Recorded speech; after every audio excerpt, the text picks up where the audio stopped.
बहुत समय पहले की बात है। एक सुंदर और शांत गांव था जिसके पास एक नीली कलकल बहती हुई नदी बहती थी। उस नदी के किनारे हरियाली से भरे खेत और पेड़ पौधे थे। उसी नदी के पास दो भेड़िए रहती थी, बोनी और टोनी। दोनों ही सफेद, मुलायम ऊन वाली और प्यारी थी, लेकिन उनका स्वभाव एक दूसरे से बिल्कुल अलग था। बोनी शांत और समझदार। बोनी बहुत शांत स्वभाव की थी। वह हर काम सोच समझकर करती थी, किसी से झगड़ा नहीं करती और अपने लिए छोटा सा चारा लेकर संतोष से दिन बिताती थी। टोनी जिद्दी और लालची। टोनी का स्वभाव इसके बिल्कुल विपरीत था। वह बहुत जिद्दी थी, हर चीज ज्यादा चाहिए होती थी और वो हमेशा दूसरों से आगे निकलना चाहती थी। टोनी को लगता था कि वो सबसे चतुर है। नदी का पुल। नदी के बीचों बीच एक पतला सा लकड़ी का पुल था। वह इतना संकरा था कि एक बार में केवल एक ही भेड़ उस पर चल सकती थी। दोनों तरफ के खेतों में हरी घास उगी थी और अक्सर दोनों भेड़ें इस पुल के जरिए एक दूसरे के क्षेत्र में चारा खाने जाती थी। एक दिन की शुरुआत। एक दिन सुबह सुबह बोनी अपने किनारे से पुल पार कर रही थी ताकि दूसरी तरफ की घास खा सके। ठीक उसी समय टोनी भी अपने किनारे से पुल पर चढ़ गई। अब दोनों बीच पुल पर आमने सामने थी। टोनी ने झुंझला कर कहा, हट जा रास्ते से, मैं पहले आई हूँ। बोनी ने शांति से कहा, टोनी, हम दोनों एक साथ नहीं निकल सकते। अगर हम टकरा गए तो दोनों नदी में गिर जाएंगे। तू पहले जा ले, मैं पीछे हट जाती हूँ। लेकिन टोनी की आंखों में गुस्सा था। उसने चिल्लाकर कहा, क्यों? मैं क्यों पीछे हटूं? तुझ जैसे डरपोक को हराना मेरे लिए आसान है। बोनी ने कुछ नहीं कहा और चुपचाप पीछे हटी, वापस अपनी तरफ आ गई। टोनी तुनकते हुए सामने निकल गई। अगली सुबह, अगले दिन भी वही हुआ।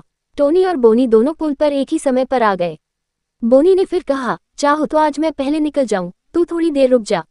टोनी ने कहा, नहीं, मुझे सबसे पहले पहुंचना है। हर बार मैं ही क्यों रुकूं? बोनी ने मुस्कुराते हुए कहा, हर बार जीतना जरूरी नहीं होता टोनी। कभी कभी समझदारी से हार मान लेना भी एक जीत होती है। टोनी कुछ नहीं बोली, लेकिन मन ही मन बोनी की शालीनता पर हैरान हुई। खतरे की घड़ी। कुछ दिनों बाद बारिश बहुत जोरों से हुई। नदी में बाढ़ आ गई थी। लकड़ी का पुल अब कमजोर और फिसलन भरा हो गया था। गांव वालों ने चेतावनी दी थी कि कोई भी उस पुल पर न जाए। पर टोनी को तो हमेशा कुछ अलग करना था।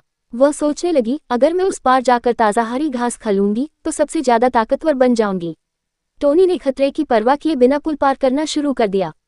उसी समय बोनी भी वहां आ गई। उसने टोनी को रोका और कहा, रुको टोनी, आज ये पुल बहुत कमजोर है। अगर हम दोनों चढ़े तो गिर सकते हैं। टोनी ने झल्लाकर कहा, हर बार मुझे ही क्यों रोकना चाहिए?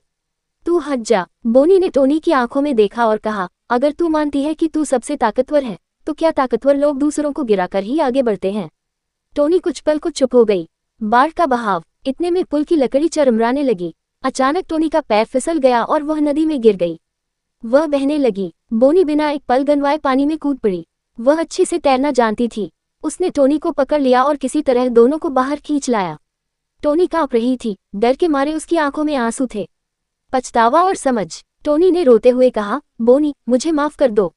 मैंने हमेशा तुझसे लड़ाई की, तुझे कमजोर समझा, लेकिन आज तूने मेरी जान बचाई। तू ही सच्ची बहादुर है। बोनी मुस्कुराए और कहा, सच्ची बहादुरी ताकत में नहीं होती, समझदारी और करुणा में होती है। उस दिन के बाद टोनी बदल गई। वह बोनी जैसी शांत और समझदार बनने की कोशिश करने लगी। कहानी से सीख। असली ताकत केवल शरीर में नहीं, बल्कि मन की शांति और विवेक में होती है। हर समय आगे बढ़ना या जीतना जरूरी नहीं होता। कभी कभी दूसरों को रास्ता देना ही सबसे बड़ा बलिदान होता है। लालच और अहंकार अंत में हमें नुकसान ही देते हैं। सच्ची दोस्ती और दया कभी भी व्यर्थ नहीं जाती।